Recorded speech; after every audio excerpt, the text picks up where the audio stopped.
నమస్తే. నమస్కారం సార్. బాగున్నావా? బాగున్నాను సార్. ఏం పేరు? Sir Das sir. ఎర్రా దాసా?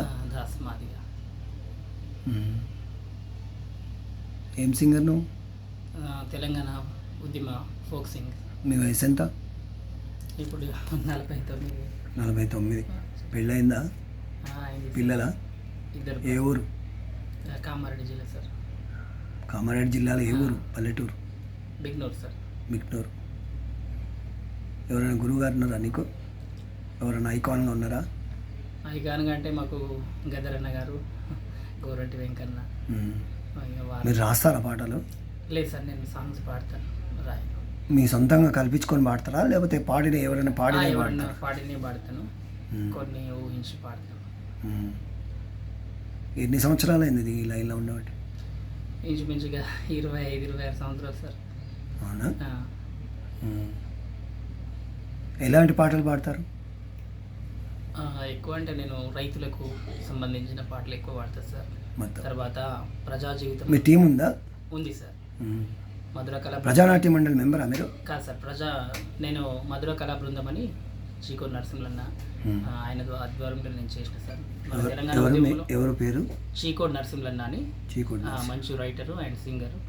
అన్నగారి బృందంలో నేను కేసీఆర్ సార్ పార్టీ మొదట్లో తెలంగాణ ఉద్యమము స్టార్ట్ అయిన 2001 నుండి మేము ముందుండి వర్క్ చేసినాం సార్. కానీ మాకు గుర్తింపు రాలేదు, మమ్మల్ని ఎక్కడ గుర్తించలేదు. ఇవాళ మా పరిస్థితి మీ బాధలు ఏంటి చెప్పు? దయనీయంగా ఉంది సార్. బ్రతకడంగమే కష్టంగా ఉంది. ఒక కళాకారునిగా అంటే మేము ఎక్కడ కూడా ఆశించలేదు సార్. ప్రజల చైతన్యం కొరకే పనిచేసినాం. జనాల బాధలు మా బాధలుగా దిగమింగుకొని ప్రజల చైతన్యం కొరకే పనిచేసినాం. తర్వాత తెలంగాణ మూమెంట్లో ఎన్ని రాత్రులు ఉపవాసాలు ఉన్నాము, ఎన్నో ప్రాంతాలు తిరిగినాం. మెదక్ జిల్లా శంకరంపేట మండలం నుంచి మొదలు పెడితే ఫస్ట్ సారు కేసీఆర్ సార్ శంకరంపేటలో మొదలైంది ఉద్యమం. తర్వాత అన్ని జిల్లాలకు విస్తరించింది. ప్రతి ప్రోగ్రాంలో మేము ఉన్నాం సార్. అప్పుడు నేను కొంచెం చిన్నగా ఉన్నా. అప్పట్లో నేను వాడిన పాట చాలా మందికి తెలుసు సార్. ఏం పాట వాడినావు అప్పుడు? తెలంగాణ మూమెంట్లో అప్పట్లో నేను రైతుల మీద పాడేవా సార్. ఒక పాట వేసుకో. కన్నీళ్ళే కాల్వలాయ రైతన్నా, నీ సెమటతోనే సేను బారె కూలన్నా. కన్నీళ్ళే కాల్వలాయ రైతన్నా, నీ సెమటతోనే సేను బారె కూలన్నా. పల్లె పల్లెల వల్ల కాడులు, పత్తి రైతుల ఆత్మహత్యలు, పేద రైతులు చచ్చిపోతే ఇస్తరాట ఎక్స్గ్రేషన్. హరితాంధ్రప్రదేశ్ అట రైతన్నా, ఆత్మహత్యలాంధ్రప్రదేశ్ అట కూలన్నా. కన్నీళ్ళే కాల్వలాయ రైతన్నా, నీ సెమటతోనే సేను వారి కూలన్నా. చాలా బాగుంది మీ వాయిస్, మంచి. కొంచెం మీరు సంగీతం మెరుగులు దిద్దుకుంటే మీరు మంచి సింగర్ అవుతారండి. మీరు ఎందుకు వేస్ట్ చేసుకుంటారు? ఏం చేస్తాం సార్, ఇక జీవనం ఏ రోజుకు ఆ రోజు ఎప్పటికప్పుడు పరిస్థితులు ఇట్లున్నాయి. మీ వాయిస్ చాలా బాగుంది.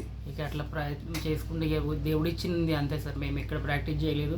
మాకు అంటే మా ముందున్న పెద్దలు గద్దరన్న కానీ, గోనటి వెంకన్న కానీ, గూడంజన్న, నందేరి గరెడ్డి సార్, ఇట్లాంటి వాళ్ళు మేము అనుసరిస్తూ పాడుతూ క్యాజువల్గానే పాడుకున్నాం సార్. మేము క్యాజువల్గా వచ్చింది. ఇంకా ఎక్కడైనా ఒక దగ్గర అంటే ఎవరైనా ఈ అంటే మీకు ఛాన్స్ దొరికితే కొంచెం దాన్ని కొంచెం మెరుగులు దిద్దుకోవాలి. అట్లా అవకాశం ఉంటే వెళ్ళడానికి సిద్ధమే సార్ ఇప్పుడైనా. ఎందుకంటే కళ అనేది ఏ రోజుకైనా నేను నిత్య విద్యార్థిని, కానీ పరిస్థితులను బట్టి మేము ఏం చేయలేని పరిస్థితి. ఎన్ని పాటలు వచ్చాయి మీకు? చాలా పాడినాయి సార్, చాలా సాంగ్స్ ఉంటాయి. తెలంగాణ మన ఇది ఉంది కదా సార్, మన ఉద్యమం పాటలు కాదు, ఈ మన సంఘం గురించి మీరు ఎన్ని పాటలు వచ్చు మీకు? సంఘంలో ఉండే జరిగే దోపిడీ కానీ, సంఘంలో ఉండే చెడు కానీ, వీటన్నిటిని రూపుమాపడానికి మేము ఇటువైపు వస్తే సంఘ విద్రోహ శక్తులు ఇట్లాంటి వాటి మీద పాడినాము. సంఘం బాగుండాలి అని ఇట్లా అటువైపు వాడినాము. తర్వాత మన యూత్ పిల్లలు చెడిపోకుండా మధ్యాహ్నం వానసలు అట్లాంటి. తర్వాత రైతులు మరి పంటలు పెట్టి సమయానికి వాళ్ళకి గిట్టుబాటు ధర లేక వాళ్ళు నష్టపోతే అప్పుడు కూడా వాళ్ళు ఆదరించే పాటలు పాడినాము. రకరకాల అన్ని హంగులలో పాడినాం సార్. కూలి వాళ్ళ కూలి పెంచే దాంట్లో ప్రతి విషయాల్లో ప్రతి ఎన్ని ఉంటాయి మీకు ప్రోగ్రామ్స్ మంత్లీ? ఇప్పుడు ఏం లేదు సార్. ఎవరైనా ఇది కూడా మేముగా వెళ్ళి పాడడం తప్ప మాకు అంటే మీకేం రూపాయి ఇయ్యరు ఎవరు ఇవ్వరు సార్. మరి ఎట్లా బ్రతుకుతారు ఎట్లా? ఇక అంతే సార్. ఇక బ్రతుకు తెరుదంటే మామూలుగా కూలి పని చేసుకోవడము. నేను ఇప్పుడు ప్రస్తుతానికి ఆటో నడుపుకుంటున్నా సార్. ఓకే, బ్రతుకు తెరువు కోసం ఆటో నడుపుతాను. ఆటో నడుపు. పెయింటరా మీరు? పెయింటర్ని, ఆర్టిస్ట్గా. ఒకప్పుడు నేను పెయింటర్గా వర్క్ నేర్చుకున్నా, అది పోయింది సార్. అంతే. ఇప్పుడు డిజిటల్ వచ్చింది, ఫ్లెక్స్. మనకు చదువు లేదు కనుక ఇక పెయింటర్గా మళ్ళీ ఆర్టిఫిషియల్ ఇంటెలిజెన్స్ ఒకటి అంతా అట్లా అయిపోయింది పరిస్థితులు. అట్లా ఉన్నాయి. అచ్చా. ఇక్కడ ఎక్కడంటారు హైదరాబాద్లో? నేను ఇక్కడ ఉంటా సార్, ఊర్లోనే ఉంటా. ఊర్లోనే ఉంటా. ఇక్కడ మనం ఏం కిరాయి కట్టుకొని బతికే పరిస్థితి లేదు. అక్కడే ఉంటా. నాకు ఇక పల్లెటూరుతో అక్కడ వాతావరణమే నాకు ఇష్టం. మొత్తం ఎక్కడెక్కడ ప్రోగ్రాంలు ఇచ్చారు మీరు? నేను అన్ని ఏరియాలో వచ్చాను సార్. ఎక్కువ అయితే ఉస్మానియా యూనివర్సిటీలో ఉద్యమం సమయంలో 1 year ఉస్మానియా యూనివర్సిటీలో ఉన్నా సార్. మొత్తం మన రాష్ట్రంలో ఎక్కడెక్కడ ఇచ్చారు? అన్ని జిల్లాలు తిరిగాను సార్ ఆల్మోస్ట్. మొత్తం ఇతర రాష్ట్రాలకు వెళ్ళారా? ఇతర రాష్ట్రాలకు వెళ్ళలేదు సార్. తెలంగాణలో ఓన్లీ తెలంగాణ. మీ టీంతో వెళ్ళారా? అన్ని అంటే ఇప్పుడు ఒక టీంలో వర్క్ చేసినప్పుడు కొంతకాలం, మళ్ళీ తర్వాత వేరే వాళ్ళు ఎవరైనా మనుషులు తక్కువ. మీకు ప్రోగ్రాంలు డిపార్ట్మెంట్ అంటే ఇప్పుడు ఎవరైనా ప్రోగ్రామ్స్ ప్రైవేట్ వాళ్ళు ఇచ్చారా? ఎవరైనా ఇవ్వరు సార్. అంటే కమర్షియల్ ప్రోగ్రామ్ చేశారా మీరు? అంటే ఇప్పుడు వీళ్ళు టీం వాళ్ళు ఉంటారు కదా సార్, వాళ్ళకి మనుషులు తక్కువ మమ్మల్ని పిలుచుకొని వాడుకుంటారు. ఆ రోజు 300-400 అంతే. మీ సొంతంగా టీం ఉందా ఇప్పుడు? ఉన్నది. అందరికి ఉద్యోగాలు వచ్చినాయి సార్. నేను ఒక్కని మిగిలిపోయినా. నువ్వు ఒక్కడి మిగిలిపోయినా. సారథిలో అందరికి జాబ్లు వచ్చాయి, నేను మిగిలిపోయినా. ఇదే నా బాధ. తొక్కి పెట్టారు మిమ్మల్ని. ఏం చేశాను సార్? తొక్కి పడేశారు. ఎవరో మిమ్మల్ని వాడుకొని తొక్కి పడేశారు. అదే సార్, మాకు ఇటు కుయుక్తులు తెలియదు సార్. మేము జెన్యున్గా బ్రతికిన వాళ్ళం. మాకు ఇవన్నీ తెలియక. మీ బాధలు ఏంటి చెప్పండి? అదే ఆర్థిక పరిస్థితి బాగాలేదు సార్. నాకు ఈ కళాజాతిలో ఉద్యోగం వచ్చినా సరిపోతుంది. ఇంకా నాకు అంతకంటే మీకు ఏం వద్దు సార్. నాకు ఆస్తులు వద్దు, అంతస్తులు వద్దు. ఒక ప్రజా చైతన్యంలో ప్రజా కళాకారుడిగానే బ్రతకాలి, అట్లనే పోవాలి.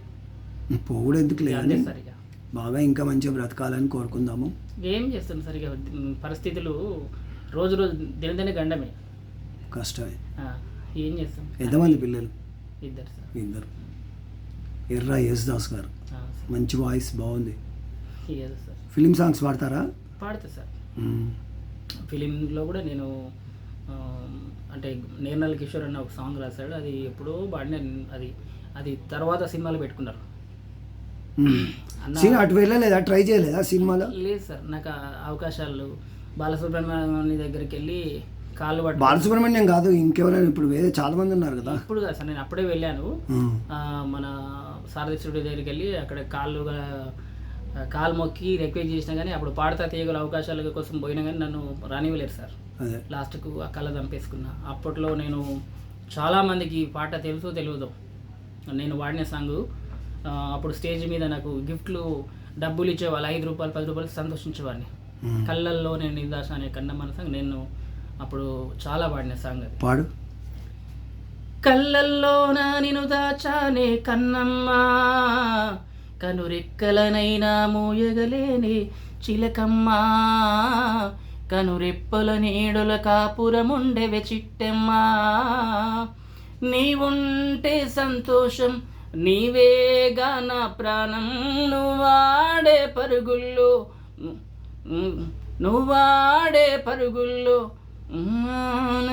గీతం నీ పువ్వులాంటి నవ్వులు చాలే చంద్రముఖి, నువ్వు లేని నాడు నేను లేనే ప్రాణసఖి, స్వాతి మేఘమా ఇంత మౌనమా, నిన్ను చూసి నన్నే మరిచానులే, అదేం మోహమో అదేం దాహమో, నీవు లేక నిమిషం యుగమాయనే, ఎడారంటి గుండెల్లో వలపు వాన కురిపించి నిన్ను వెచ్చని ఊపిరిలో నా జీవితం ఉంది కదే, తీయని ఊహల పల్లకిలో నిన్ను ఎత్తుకుపోతాలే, కళ్ళల్లో నా నిన్ను దాచానే కన్నమ్మ, కనురెప్పలనైనా మోయగలేనే చిలకమ్మ, కనురెప్పల నీడల కాపురముండెవె. మీరు మట్టిలో మాణిక్యంలా ఉన్నారు. మీ యూట్యూబ్ ఛానల్ ఉందా? పెట్టాను కానీ నాకు పరిస్థితులు అంత జ్ఞానం లేక రన్ లేదు సార్. తెలంగాణ విలేజ్ లైఫ్ అని మా కొడుకు చిన్నగా స్టార్ట్ చేసింది కానీ నాకు తర్వాత ఇది పెట్టాలి ఇట్లా అనేది నాకు మంచిగా పాటలు వాడిన పాటలు దాని లోపల పెట్టుకో బాగా తెలియదు సార్ నాకు. అంటే ఎట్లా అప్లోడ్ చేయాలని ఫోన్ ఉందా?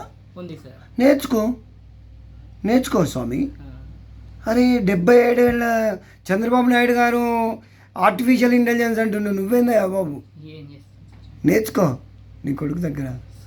వాయిస్ ఉన్నప్పుడు దాన్ని ఇప్పుడు అరే ఊర్లలో ఏమేమో చేసి ఒక్కొక్కళ్ళు సంపాదిస్తున్నారు యూట్యూబ్ మాధ్యమంగా, డాలర్లలో సంపాదిస్తున్నారు. ఇంత మంచి వాయిస్ పెట్టుకొని మట్టిలో మాణిక్యంలాగా నువ్వేందా బాబు? చదువులేదు సార్. బాగా నేర్చుకో చిన్న చిట్కాలు అవి. నెట్ ఉండాలి, అది నేర్చుకో మంచిగా బాగా. మీరు ఇప్పుడు ఉండే పిల్లలకి ఏం చెప్తారు? ఇంకా ఉండే పిల్లలకంటే యూత్ పిల్లలకంటారు సార్, ఖచ్చితంగా మంచి సమాజం మంచిగా నిర్మించుకోవాలి సార్. ఈ మత్తు పదార్థాలకి, తాగుడికి, జూదంకి వాటికి అలవాటు పడద్దన్న కోరిక. ఎందుకంటే ఎవరు పిల్లలు చూసినా సెల్ ఫోన్ కనెక్ట్ అయిపోయినారు, తల్లిదండ్రులు గౌరవిస్తలేరు, బంధువులు కమ్యూనికేషన్స్ అన్నీ పాడైపోయినాయి. ఒక ఫోన్ కనెక్ట్ అయిపోయి, ఒక టీవీ కనెక్ట్ అయిపోయి, లేకపోతే అసలు సొసైటీలో ప్రేమ అనేదానికి అంటే బంధాలు దానికి వాల్యూ లేకుండా అయిపోయింది. అది ఒక బాధ అనిపిస్తుంది. ఎన్ని రకాలుగా ప్రయత్నం చేసినా అసలు ఒక మనిషి పక్కనున్న మనిషిని పలకరిస్తలేడు సార్. ఒకవేళ పలకరించినా కూడా అది డబ్బుతోనే కొలుస్తారు. అంటే అంతరాత్మలో నుండి నువ్వు నాకెంత ఇస్తావు, నేను నీకెంత. కమర్షియల్ అదే. ఎందుకంటే ప్రేమ అనేది అయిపోయింది అంతా. నీ స్థితిగతిని బట్టి రిలేషన్, మన స్థితిగతిని బట్టి. నేను ఫైనాన్షియల్ మంచిగా ఉంటే రిలేషన్ అంతే కదా మరి. నా ఫైనాన్షియల్ డబ్బే ప్రధానం, డబ్బుకు ప్రధానం ఇస్తారు. కానీ డబ్బు ముఖ్యమే కాదు సార్. డబ్బు అనేది అవసరమే కానీ మొత్తము అదే ప్రధానమైంది ఏం కాదు. మనుషులు ఇంకొక పాట పాడండి, ఏదైనా మంచి పాట మీకు నచ్చిన పాట. మంచి ఎక్కడైనా స్టేజ్ మీద ఏదైనా బాగా మెచ్చుకున్న పాట ఏదైనా ఉందా మీది? ఉన్నాయి సార్, చాలా చాలా ఉన్నాయి. ఒక చిన్న మంచి మీకు బెస్ట్ బాగా నచ్చిన పాట మంచిది పాడండి ఒకటి, చాలా చిన్నగా. మంజుల అనే సాంగ్ నేను ఒక 25 years బ్యాక్ పాడిన. అది రీసెంట్గా సినిమాలో పెట్టారు సార్. అది నరసింహన్ననే రాశాడు, చీకోడ్ నరసింహన్న అని. మంజుల రీసెంట్లీగా ముసి మబ్బులు అనే సాంగ్ ఒకటి వచ్చింది చూసారు, అది రాసింది చీకోడ్ నరసింహన్న 25 years బ్యాక్. నేను తెలంగాణ ఉద్యమంలో భాగంగా అప్పుడప్పుడు కొంచెం టైంపాస్ కోసం స్టేజ్ మీద వాడటండి. ఈ చీకోడ్ నరసింహులు గారు మరి మిమ్మల్ని ఎంకరేజ్ చేయలేదా? చేశారు సార్, కానీ పైన ఉన్న చైర్మన్ వాళ్ళకి ఎవరికి కూడా అంటే మీరు ఎవరిని క్రిటిసైజ్ చేయకండి, ఊరికే మనకి ఎందుకు. కానీ అన్న చాలా సపోర్ట్ చేసింది. ఇప్పుడు కూడా అంటే తమ్ముడు నీకు టాలెంట్ ఉంది, ఏదో విధంగా ప్రయత్నం చేద్దాం, నీకు జాబ్ వచ్చేటట్టు ప్రయత్నం చేద్దాం అంటుండే. కానీ ఇంకా వస్తుంది, మీకు వస్తుంది, జాబ్ వస్తుంది. ఎదురు చూస్తున్నా. నా మాట నిజమైతే వస్తుంది, మీకు వస్తుంది. మీ దయ సార్. ఎందుకంటే నేను జాబ్ వస్తుంది. కష్టాల్లో ఉన్నా నాలాంటి వాళ్ళని చాలా మంది ఉన్నారు సార్. ఇంకా మాది ఇక్కడ ఇంకా మంచి కళాకారులు ఉన్నారు. నా బాధ ఏంటంటే మంచి కళాకారులను వదిలేసేసి ఒగ్గు కళాకారులని ఇంకా అంటే వాళ్ళకి కించపరచట్లేదు సార్. కానీ నిజమైన ఉద్యమంలో పనిచేసి ఉద్యమం కొరకు మొత్తం త్యాగం చేసిన వాళ్ళని గుర్తించకుండా వెనక నుండి వచ్చిన వాళ్ళకి ఉద్యోగాలు ఇచ్చారు. మాకు అదొక ఓ రకంగా మోసమే. అంటే గుర్తించే విషయంలో మోసం జరిగింది సార్. సో ప్రభుత్వాలని లేదా ఎవరిని మీరు బాగా ఇంకా మంచి ప్రోగ్రామ్స్ ఇస్తూ మీరు బాగా రాణించండి. మాకు ఉద్యోగం కొంచెం మీరు కొంచెం మెరుగులు దిద్దుకోండి. నేను కూడా పాడతాను, నేను సంగీతం నేర్చుకున్నాను. అంటే ఎక్కడ గురువు నేర్చుకునే అవసరం లేదు.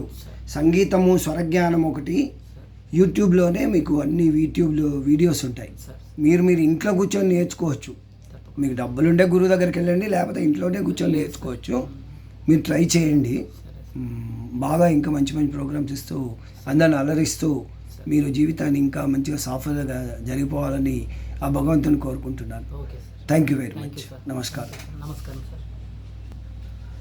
ఓకే ఫ్రెండ్స్, ఈరోజు మనం ఒక మట్టిలో మాణిక్యం అనేటువంటి శ్రీ ఎర్ర యేసుదాస్ గారు, ఒక పల్లెటూరు కళాకారులు, వారిని మన ఛానల్కు పరిచయం చేశాను నేను. వారు మంచిగా ఇంకా మంచి ప్రోగ్రామ్స్ ఇస్తూ బాగా వృద్ధిలోకి రావాలని మనం కోరుకుందాం. మీ ఫోన్ నెంబర్ చెప్పండి గురూజీ. ఫోన్ నెంబర్ చెప్పండి. నా ఫోన్ నెంబర్ సార్ 628-1010-228. గట్టిగా మెల్లగా చెప్పండి. 628 628 1010 1010 228. 228. మాటలేమో మెల్లగా మాట్లాడుతున్నారు, పాటలేమో గట్టిగా పాడుతున్నారు. ఆ. మీరు అట్లాగే ఉండండి, బాగా పాడండి. Thank you very much.